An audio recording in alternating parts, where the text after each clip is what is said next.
Bismillahirrahmanirrahim. Assalamualaikum warahmatullahi wabarakatuh.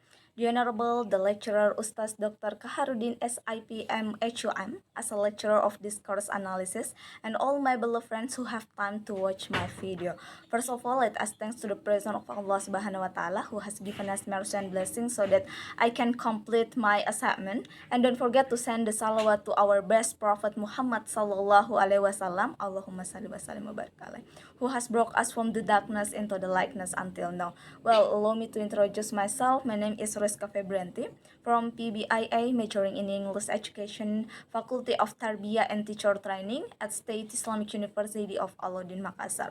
So in this opportunity, I would like to answer 7 questions and from my first assignment. So the first question is, there are 3 perspectives used to explain the reason for the studying discourse analysis. So what perspective are they, and please briefly describe your answer. So there are 3 perspectives actually used to explain the reason for the studying for discourse analysis. So the first one is academic reason. Why? Because it is a compulsory subject that must be studied, and especially in the English education department at UIN Alauddin Makassar.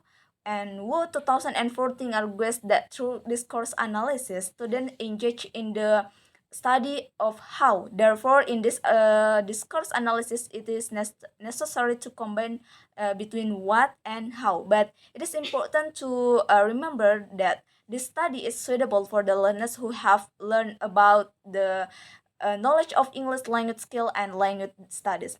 We move to the second reason is pragmatical reason. Why? Because students tend to face pragmatical difficulties which cause misunderstanding when they communicate with the interlocutor. This is caused by students who sometimes do not adjust the form and function of language use. Form is like the grammar and function is how to use the language. And we move to the last is pedagogical perspective. Why? Because discourse analysis has a very close relationship between with language teaching and learning, both foreign and second language. Well, move to the second question is, who should learn the discourse analysis and why? Please explain your answer in detail.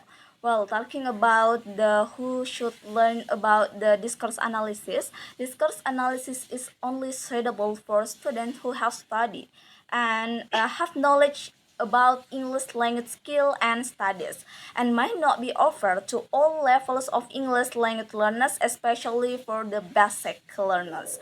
Knowledge of language skill refers to the skills of speaking and listening, reading and reading, as well as interpreting and translating.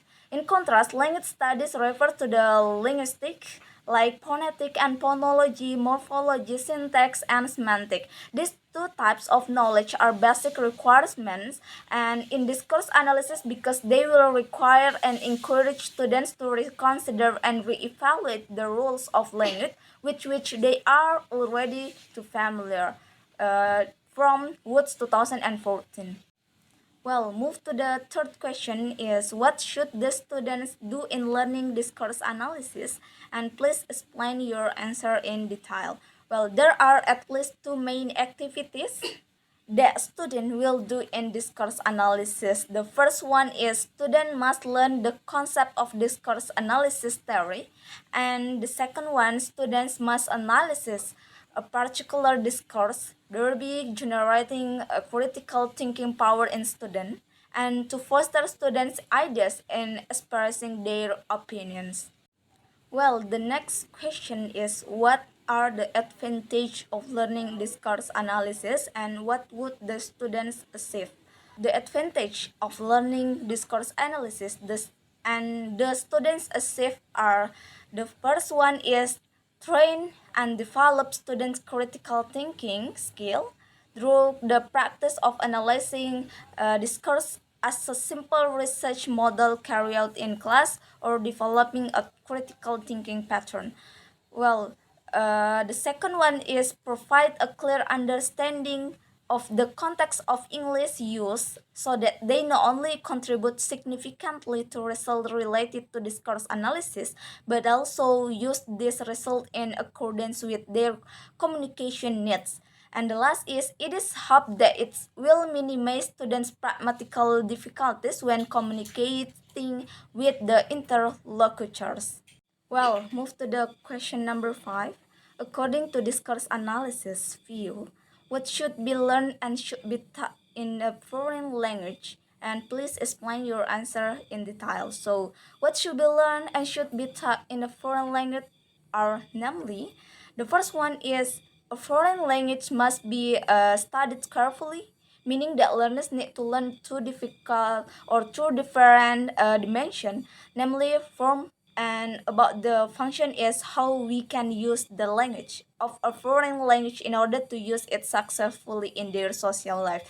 We'll move to the second is students need to be taught not only language forms such as pronunciation, vocabulary, and grammar, but also the function of language, namely learning how to convey meaning using several typical expressions according to the context.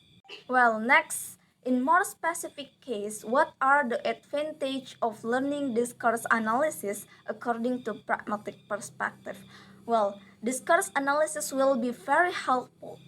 Two, the first is provide student with the information about the linguistic features of language used in real life context.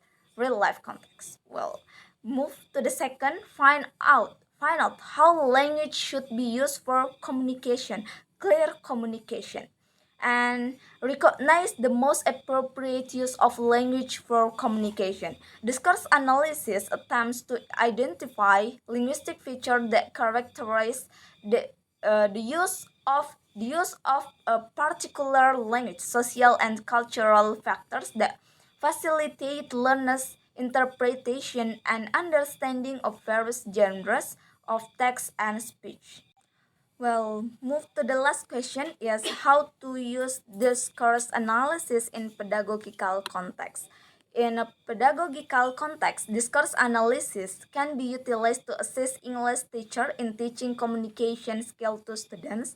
This involves understanding the function of language in social context and integrating them into the curriculum methodology and teaching techniques. Teachers need to teach not only how to form language but also how to use language functionally in real social interaction. By understanding the discourse function of the target language, teacher can ensure that students can communicate effectively and fluently in the language being learned.